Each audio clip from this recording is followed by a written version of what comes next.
ہم پڑھے ہیں کاماز ان اے سینٹنس، یعنی ایک جملے کے اندر کاما کے نشان کا استعمال، جو کہ ایک قسم کی پنکچویشن ہے اور یہ اس طرح کا نشان ہوتا ہے۔ اور جملے کے اندر جب اس قسم کا نشان موجود ہو تو اس جگہ تھوڑی دیر کے لیے روکا جاتا ہے اور اس کی مدد سے پھر بات جو ہے وہ آسانی سے پوری طرح سے سمجھ آ جاتی ہے۔ اس سے پچھلی ویڈیو میں ہم نے ایک ایگزامپل کی مدد سے سیکھا تھا کہ کس طرح سے جب کسی جملے کے درمیان کوئی نان ایسینشل یا اضافی بات شامل کر دی جائے جو کہ اہم بات نہ ہو تو اس کے شروع اور آخر میں جو ہے کاما کے نشان کا استعمال کرنا بہت ضروری ہوتا ہے۔ اکثر دیکھا گیا ہے کہ لکھتے وقت لوگ جو ہے یہ شروع کا کاما تو لگا دیتے ہیں، لیکن اکثر یہ جو اس کے بعد والا کاما ہے یہ بھول جاتے ہیں اس کو لگانا، جس کی وجہ سے جملے کا جو مطلب ہے اسے سمجھنے میں مشکل پیش آ سکتی ہے۔ مثال کے طور پر ان دو جملوں کو دیکھتے ہیں۔ پہلا جملہ جو ہے یہ انکریکٹ ہے، مائی بیسٹ فرینڈ، اس کے بعد کاما کے نشان کا استعمال کیا گیا ہے اور پھر یہاں ایک شخص کا نام ہے جو، اور پھر اس کے بعد ایک ورب کا استعمال کیا گیا ہے۔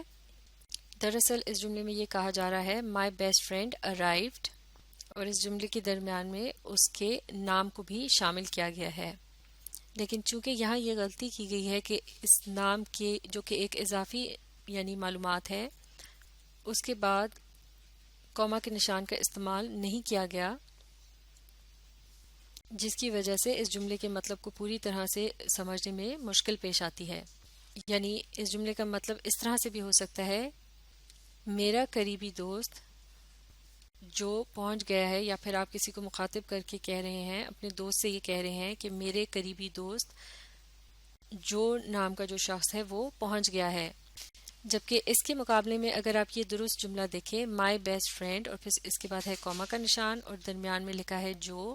اس شخص کا نام، اور پھر اس کے بعد ایک اور کاما کا نشان اور پھر ہے لفظ ارائیوڈ۔ اب اس جملے کو پڑھنے کے بعد اگر اس کا مطلب سمجھا جائے، مائی بیسٹ فرینڈ جو ارائیوڈ، یعنی میرا قریبی دوست جو پہنچ گیا ہے، یعنی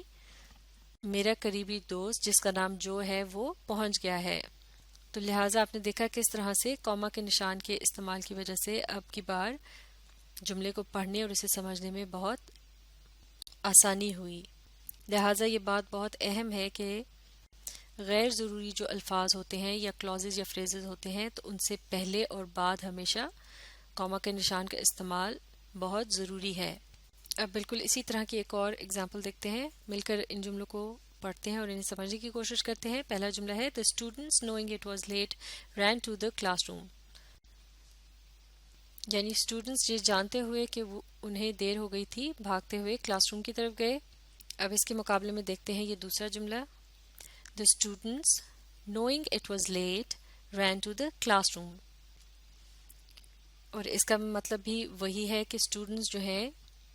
یہ جانتے ہوئے کہ انہیں دیر ہو گئی تھی بھاگتے ہوئے کلاس روم کی طرف گئے۔ تو ان دو جملوں میں سے آپ کے خیال میں کون سا جملہ درست ہے، پہلا والا یا دوسرا؟ جی ہاں، بالکل صحیح، ان دو جملوں میں سے یہ جو دوسرا جملہ ہے یہ درست ہے، کیونکہ اس میں کاما کے جو نشان ہے اس کا استعمال درست جگہ پر کیا گیا ہے اور اس جملے کے درمیان میں جو ایک اضافی بات ہے اسے ظاہر کرنے کے لیے یا اس جملے سے الگ دکھانے کے لیے اس سے پہلے اور اس کے بعد میں کاما کے نشان کو لگا دیا گیا ہے، اور اس دوسرے جملے کو پڑھنے کے بعد بات جو ہے وہ زیادہ آسانی سے سمجھ میں آتی ہے۔ تو یہ خاص قسم کے کاماز جن کا استعمال کیا جاتا ہے کسی غیر ضروری بات کو ہائی لائٹ کرنے کے لیے، ان کا ایک خاص نام ہوتا ہے اور یہ اپوزیٹو کاما کہلایا جاتا ہے۔ تو اب تک ہم نے یہ سیکھا کہ اگر کسی جملے میں کوئی اضافی معلومات یا غیر ضروری بات شامل کی جاتی ہے تو اس سے پہلے اور بعد میں کاما کے نشان کا استعمال کیا جاتا ہے، جیسے کہ اس اگلی اگزامپل پر غور کرتے ہیں۔ امجد who is new in school seems quite smart at English، یعنی امجد جو کہ اسکول میں نیا ہے وہ انگریزی میں خاصا تیز معلوم ہوتا ہے۔ اس جملے کے شروع میں ہی اس شخص کو کہ جس کے متعلق بات ہو رہی ہے اس کے نام سے جو ہے ظاہر کیا گیا ہے، لہٰذا یہ بات کلیئر ہو گئی ہے کہ یہ کس شخص کے متعلق بات ہو رہی ہے۔ تو اب اس کے بعد یہ آنے والی جو ہے اضافی یعنی معلومات ہیں، امجد جو کہ اسکول میں نیا ہے، یہ اب ایک غیر ضروری بات ہے، یعنی اگر اس کو جملے سے خارج بھی کر دیا جائے تو اس جملے کا مکمل مطلب جو ہے وہ سمجھ میں آ جاتا ہے. Amjad seems quite smart at English, کیونکہ امجد وہ لڑکا ہے جو کہ اسکول میں نیا ہے، اور چونکہ یہاں اس کا نام لے کر اس کے متعلق بات ہو رہی ہے اس لیے بات واضح ہے کہ یہ کس امجد کے متعلق ہو رہی ہے، یا کس لڑکی کے، معاف کیجیے گا، کس لڑکے کے متعلق ہو رہی ہے جو کہ اسکول میں نیا آیا ہے. لیکن اب دیکھتے ہیں اس کے مقابلے میں یہ اگلا جملہ، The boy who is new in school seems smart at English. یعنی وہ لڑکا جو کہ اسکول میں نیا آیا ہے وہ انگریزی میں خاصا تیز معلوم ہوتا ہے. اب کی بار آپ نے نوٹ کیا کہ یہاں اس جملے کے اندر کوما کے نشان کا استعمال نہیں کیا گیا، یعنی who is new in school جو کہ اس سے پچھلے جملے میں ایک اضافی معلومات کے طور پر یا ایکسٹرا انفارمیشن کے طور پر سامنے آیا تھا، یہ حصہ اب اس جملے میں ایکسٹرا انفارمیشن نہیں رہا، کیونکہ یہ بہت اہم ہے اس بات کو سمجھنے کے لیے کہ کس لڑکے کے متعلق بات ہو رہی ہے، کیونکہ اس جملے کے شروع میں لڑکے کے نام کی جگہ صرف the boy کے الفاظ کا استعمال کیا گیا ہے، یعنی وہ لڑکا، اور اس سے یہ بات ظاہر نہیں ہوتی کہ کس لڑکی کے متعلق بات کی گئی ہے. اور اس بات کو واضح کرنے کے لیے اس بات کو بھی جملے کے ایک اہم حصے کے طور پر شامل کرنا ضروری ہے، who is new in school جو کہ اسکول میں نیا ہے، تاکہ یہ بات کلیئر ہو سکے کہ کس لڑکی کے متعلق بات ہو رہی ہے، اور اس کے متعلق بتایا جا رہا ہے کہ وہ انگریزی میں خاصا تیز ہے.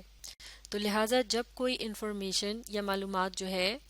وہ اس قدر اہم ہو کہ اس کے بغیر پورے جملے کا مطلب سمجھ میں نہ آئے، یا پھر یہ بات کلیئر نہ ہو کہ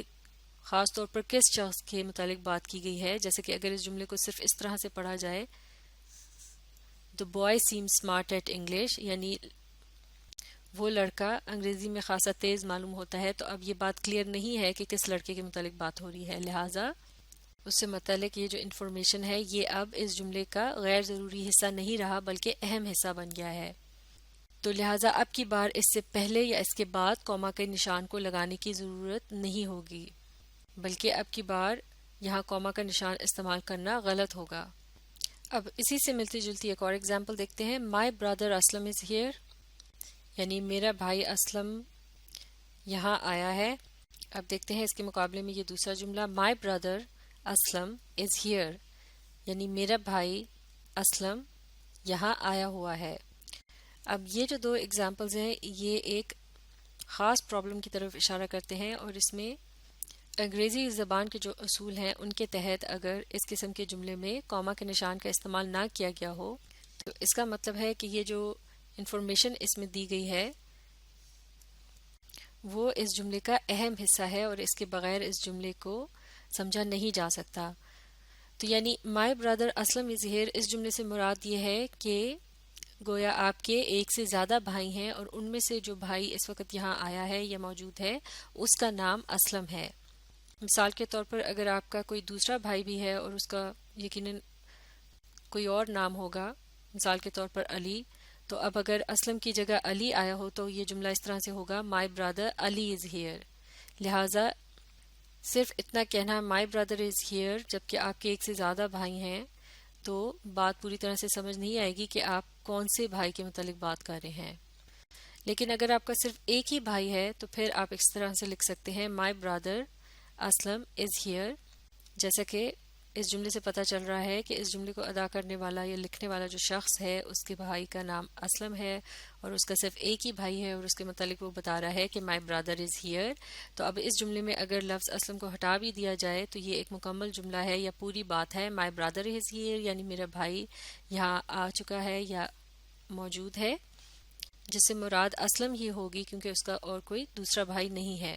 لہٰذا یہ ایک قسم کی اضافی معلومات ہے یا غیر ضروری معلومات بھی کہا جا سکتا ہے. تو جیسا کہ ہم اس سے پہلے سیکھ چکے ہیں کہ اس سے پہلے اور بعد میں ہمیشہ کوما کے نشان کا ضرور استعمال کیا جاتا ہے.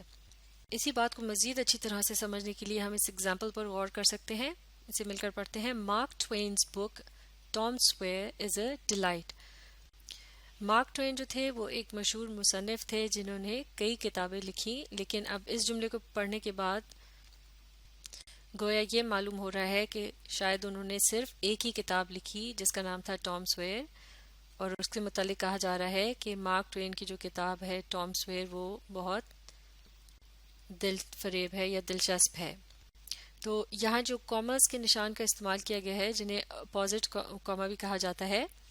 اس سے یہ معلوم ہو رہا ہے کہ یہ جو درمیان میں دی گئی انفارمیشن ہے یہ ایک اضافی معلومات ہے، یعنی اسے اگر ہٹا بھی دیا جائے تو یہ جملہ مکمل ہوگا. مارک ٹوینز بک از اے ڈیلائٹ، یعنی مارک ٹوین کی جو کتاب ہے وہ بہت دلچسپ ہے. گویا انہوں نے صرف ایک ہی کتاب لکھی، جبکہ ایسا نہیں ہے، انہوں نے متعدد کتابیں لکھی، یعنی کئی کتابیں لکھی. لہٰذا درست جملے کے تحت یہ جو کاما کا نشان ہے، یعنی اپوزٹ کاماز جو ہیں، انہیں اس جملے سے خارج کرنا ہوگا. اور اب جب اس جملے کو پڑھا جائے گا بغیر کاماز کے نشان کے تو اس سے یہ ظاہر ہوگا کہ مارک ٹوین کی کتاب ٹام سویر جو ہے وہ بہت دلچسپ ہے. اب اس جملے سے یہ مراد ہے کہ مارک ٹوین نے جو کتابیں لکھی ہیں ان میں سے جو کتاب ہے جس کا کہ نام ہے ٹام سویر وہ بہت دلچسپ ہے. تو لہٰذا آپ نے دیکھا کہ کاما کا جو استعمال ہے وہ کس قدر اہم ہے، ورنہ بات کا جو مطلب ہے وہ بالکل بگڑ بھی سکتا ہے اور بعض اوقات الٹ بھی ہو سکتا ہے. تو یہ تھے کاما کے استعمال سے متعلق چند اور اہم اصول. مزید اصولوں کو سمجھنے کے لیے آپ کو اس سے اگلی ویڈیوز دیکھنی ہوں گی. اب آپ اس ویڈیو کو ری پلے کیجیے اور اس کے ساتھ ساتھ پڑھنے، سمجھنے اور لکھ کر پریکٹس کرنے کی کوشش جاری رکھیے.